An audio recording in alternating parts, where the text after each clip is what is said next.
Il y a plus de 100 ans, en Ouganda, sur la ligne de l'équateur, vivait un peuple païen qui croyait aux sorciers, qui idolâtrait les faux dieux et qui leur offrait des sacrifices en se tuant entre eux.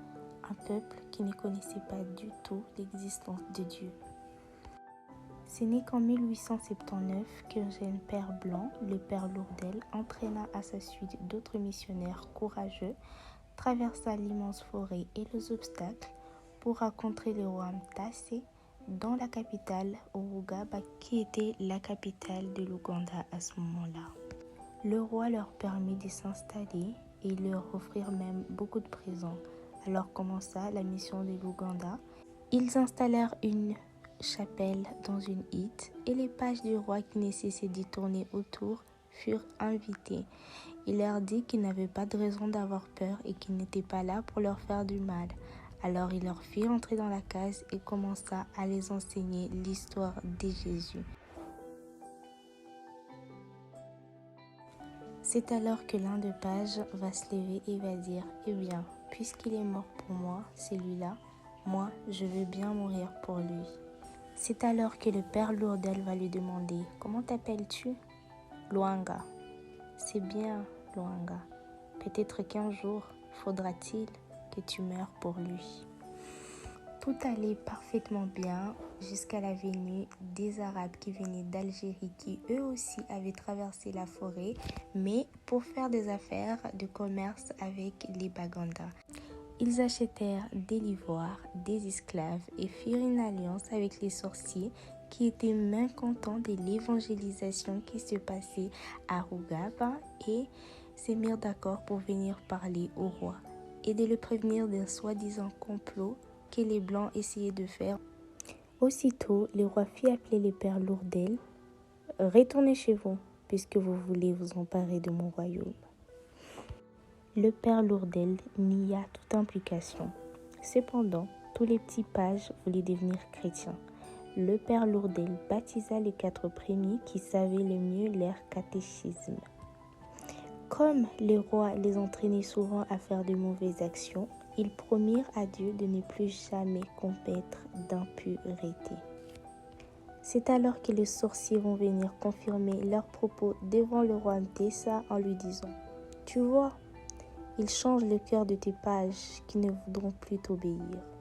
Chasse-les de ton royaume. » Les Arabes dirent au roi « Puisque les Blancs ont une chapelle, fais bâtir une mosquée et ordonne à tout sujet de se faire musulman. » Les rois suivirent les conseils des Arabes. Mais avant que la mosquée fût achevée, les pères avaient déjà baptisé plus de 150 Baganda. Parmi eux, il y avait 2 pages, des serviteurs et des soldats du roi. Vous savez que la peste fait des grands ravages dans le pays. On m'a assuré que le flot cesserait dès que nous prierons avec les Arabes. J'ordonne donc que tout le monde aille à la mosquée. Mtessa, tu n'as pas le droit de forcer tes sujets à embrasser une religion. Ceux qui veulent aller à la mosquée, qu'ils y aillent, mais laisse les autres venir à l'église. Sous la menace, les pères furent obligés de s'enfuir.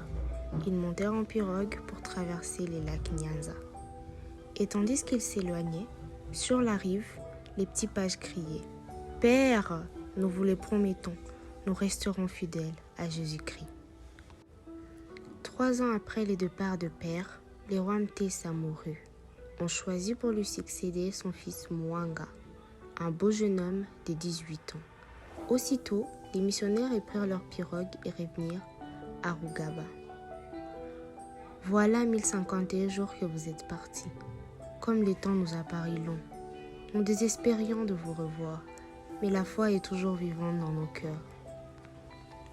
Le nouveau roi réserva aux missionnaires une audience solennelle. « Père, je suis très content de votre retour. Jamais plus il ne faudra quitter l'Ouganda. Tue Mwanga demain matin, quand il viendra prier sur la tombe de son père.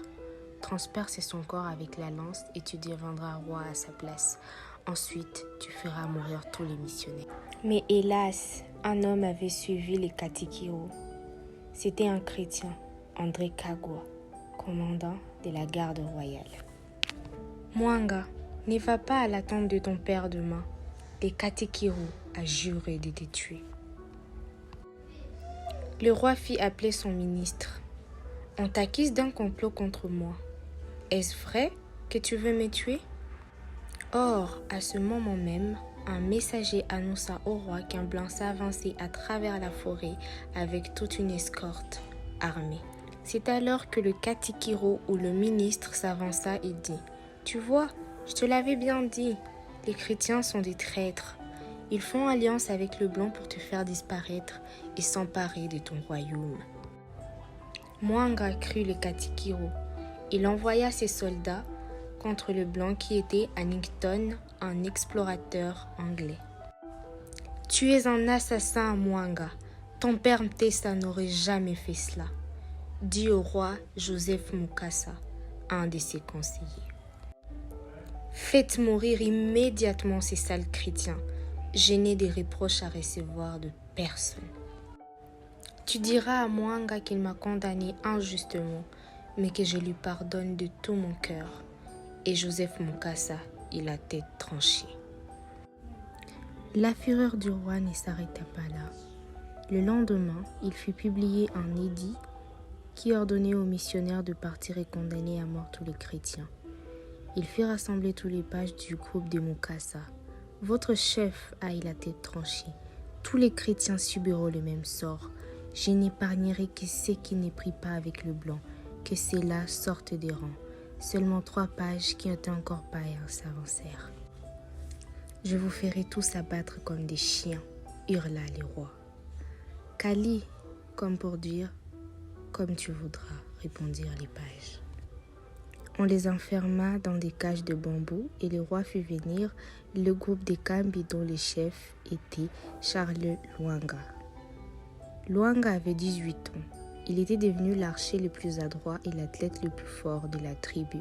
« Vous, je ne vous ferai pas mourir, mais je ne veux plus que vous alliez chez les prêtres. »« Nous irons toujours prier avec le Père, » répondit Paul Kivanuka, un petit page de 14 ans. « Bourreau, pour le punir, coupe une oreille à cet insolent. Et vous tous, vous m'entendez, je vous interdis de retourner chez les missionnaires. Allez-vous-en. » Charles Lwanga soigna Paul. « Tu as été courageux, tu souffres pour Jésus-Christ, mais tu guériras et nous irons encore le soir prier avec le Père. » Le roi parut un moment se calmer, mais des événements malheureux survinrent. Le 23 février, le dépôt de foudre sauta et l'incendie détruisit les magasins royaux. Le soir du même jour, un messager apprit au roi qu'une des grandes barques de sa flotte avait coulé avec toute sa charge et tout son équipage. Le lendemain, la foudre tomba sur la case du Katikiro ou encore le ministre. 4 jours après, un nouvel incendie détruisit 24 huttes de la Namasol. Le Katikiro profita de tous ces événements et dit au roi : « Les dieux, entre autres les faux dieux, Lubali, sont en colère. Faites mourir les chrétiens et les malheurs cesseront. » Le sorcier Baroga déclara qu'il fallait faire des sacrifices humains pour calmer la fureur des Kibuka, les dieux de la guerre, Ulombi, les dieux de la mort, et Walusi, les dieux de l'orage. Le soir, en rentrant au palais, Mwanga était en colère et transperça de sa lance un petit page chrétien. La persécution commençait. Les jours suivants, le terrible Mwanga fit doubler l'enceinte de sa résidence. Il fit allumer des feux qui permettaient de surveiller pendant la nuit les abords du palais. Mais les pages chrétiens ne cherchaient pas à s'enfuir. Ils priaient ensemble sous la direction de leur chef, Charles Lwanga. 4 d'entre eux n'étaient encore que catéchumènes. Charles les baptisa. C'était Gawira, Mogaga, Tuzinde et les petits Kizito qui n'avaient que 12 ans. Mwanga réunit les pères des pages chrétiens. Vous deviez me donner des serviteurs fidèles et vous ne m'avez donné que des traîtres. Vous m'avez bien mal servi. Puisqu'ils sont devenus mauvais, nous les régnons. Tue ceux-là. Nous t'en donnerons d'autres qui te seront fidèles. Ils dirent ça parce qu'ils avaient peur de la colère du roi. Ordre fit donner de rassembler les pages. Ils virent et se prosternèrent devant sa majesté. Que ceux qui ne prient pas restent ici. Que les autres s'élèvent et aillent se ranger contre la palissade. Luanga s'éleva en premier et prit par la main les petits Kizito. Tous ses compagnons les suivirent. « Vous êtes donc tous chrétiens ?»« Oui, maître, nous le sommes, et nous voulons les rester jusqu'à notre mort. »« Qu'on les tue !» cria les tyrans fous de rage. Les bourreaux s'approchèrent et ligotèrent les pages. La sentence de mort devait être exécutée sans délai. Les Katekiro décida que les condamnés seraient suppliciés à Namugongo. Le départ eut lieu sur les champs, car il y avait 60 km à parcourir et l'on devait s'arrêter à Kampala. Le père Lourdel essaya d'entrer au palais, mais des ordres sévères avaient été donnés. Il lui fit impossible d'aborder le roi. Il vit passer les prisonniers et leur donna une dernière bénédiction. Il voulut au moins parler aux Katekiro. « Je croyais que les envoyés de Dieu savaient tout à l'avance. Et pourtant, tu n'as pas prévu les coups qui t'arrivent aujourd'hui, » lui répondit-il en ricanant. Vers le soir, le père parvint cependant à pénétrer auprès du tyran. Il les supplia de ne pas faire mourir le page chrétien. « Je suis Kabaka, entre autres rois, et maître de mon royaume. Nul ne doit me résister. Si je le veux, ils ne mourront pas, mais les autres seront suppliciés. » André Kagwa ne voulut pas régner les Christ et il eut la tête tranchée. Pendant ce temps, sur la route des Namugongo, les pages du roi marchaient vers le supplice. Les petits Kizito tenaient Charles Luanga par la main. Ils priaient et chantaient ensemble pour être plus courageux. On arriva vers 5 heures du soir à Kampala.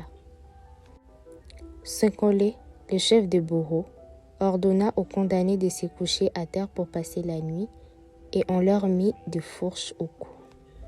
Athanas, lui, ne voulut pas obéir. « J'en ai assez. Tuez-moi ici si vous voulez. Jamais je ne réunirai Dieu. » Il fut conduit à l'écart et percé de lances. Ensuite, pour s'amuser, les bourreaux lui coupèrent son corps en morceaux. Le lendemain matin, on s'est mis en route, mais Gonzagwe Gonga n'eut pas la force de continuer. Elle resta étendue sur le sol. Un bourreau lui trancha la tête. Un peu plus loin, ce fut le tour de Mathias Murumba. Il s'assit sur le bord du chemin et déclara qu'il ne pouvait plus marcher. « Ah, tu ne veux plus avancer ? Eh bien, coupez-lui les bras et les jambes. » Ils furent enfermés dans des cases pour y attendre leur supplice. Les bourreaux commencèrent à entasser les fagots qui devaient servir au supplice. Les préparatifs durèrent une semaine. Enfin, le mercredi 2 juin, veille de l'Ascension, les bûchers étaient prêts. Au coucher du soleil, le son lugubre du tam-tam résonna dans la forêt. Les bourreaux se réunirent, les visages et les corps bariolés, armés de couteaux, des massues et des lances. Les prisonniers comprirent que leur mort approchait. Ils prièrent toute la nuit. On les entendait qui répétaient sans cesse « Notre Père, je vous salue Marie ». Dès le lever du soleil, les bourreaux se mirent à danser et à hurler comme des démons autour du bûcher. Et puis leur chef, Senkole, donna l'ordre de faire avancer les prisonniers. Ils défilèrent un par un. Senkole les frappait à la tête avec un bâton pour empêcher, disait-il, que leur âme, après leur mort, ne vienne tourmenter le roi.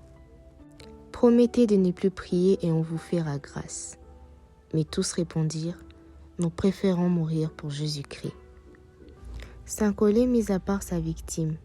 C'était Charles Luanga. Il voulait le torturer lui-même. Il décida aussi que 3 condamnés seraient épargnés. Denis Kiamuka, Simeon Sebuta et Charles Wirabe. Tous les autres furent enroulés dans des clés de roseau. Tout à coup, Mukajanga, le bourreau, s'enlaça vers l'un des fagons vivants. C'était celui de son fils Mbaga. « Mbaga, mon enfant, aie pitié de ton père. »« Non, je ne veux pas trahir Jésus-Christ. Je veux mourir martyr. » On l'assomma de coups de massue avant de les jeter au feu. Tous les fagons vivants furent entassés sur le bûcher. « Allons, une dernière fois, promettez de ne plus prier et vous serez délivrés. »« Non, nous prierons jusqu'à la mort. » Les bourreaux allumèrent le bûcher. Bientôt, la flamme montant au-dessus des arbres, la fumée enveloppa les fagots. Ainsi moururent le page du roi Mwanga, en répétant jusqu'au dernier soupir, « Notre Père, pardonnez-nous nos offenses comme nous pardonnons à ceux qui nous ont offensés. » Mais il restait encore Charles Lwanga. Sankolé le conduisit dans une clairière. L'héroïque chrétien voulut lui-même faire son bûcher. Le bourreau lui fit lentement brûler les pieds et les jambes en lui disant « Prie ton Dieu pour qu'il vienne te sortir de là. Tu ne sais pas ce que tu dis. Il me semble que c'est de l'eau fraîche que tu me verses sur le pied. Mais prends garde que ce dit que tu blasphèmes ne te plonge un jour dans le feu éternel. » Le soir de ce glorieux jour d'Ascension, le 3 juin 1886, il ne restait plus, sur la colline de Namugongo, qu'un immense tas de cendres. Les 3 condamnés que Sankolé avait graciés revenirent à Rubaga et racontèrent au père Lourdel la mort héroïque de leurs compagnons. Quelques chrétiens allèrent en cachette chercher des ossements calcinés au milieu de tas de cendres. On plaça ces reliques dans un coffret que l'on déposa dans l'église de Rubaga. Le 6 juin 1920, les papes Benoît XV déclarant bienheureux les 22 martyrs de l'Ouganda.